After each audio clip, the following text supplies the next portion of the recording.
মেহুল তার গাড়ি নিয়ে শহরের বাইরে গেছেন। গাড়ি নিয়ে যাওয়ার সময় তিনি রাস্তার ধারে একটি লোককে পড়ে থাকতে দেখেন।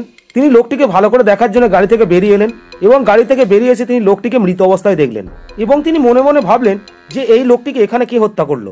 মেহুল কাছাকাছি একটি টোল বুথে গিয়ে সেই রাস্তার সিসিটিভি ফুটেজ দেখলেন যে এই রাস্তা দিয়ে আজকে 3টি গাড়ি পাস হয়েছে। মেহুল সেই 3টি গাড়ির মালিককে তাদের গাড়ি নিয়ে টোল বুথে আসতে বলেন।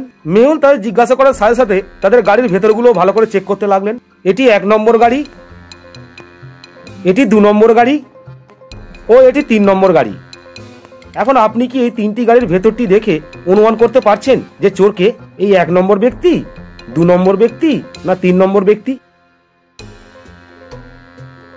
আপনি যদি এই দ্বিতীয় গাড়িটির ভেতরটি ভালো করে দেখেন তাহলে দেখতে পাবেন যে এই দ্বিতীয় গাড়িটির ভেতরে একটি লাল রঙের গ্লাভস আছে, যে গ্লাভসটির একটি গ্লাভস সেই মৃত ব্যক্তির হাতে দেখা গিয়েছিল। অতএব এই 2 নম্বর ব্যক্তিই হলো সেই চোর।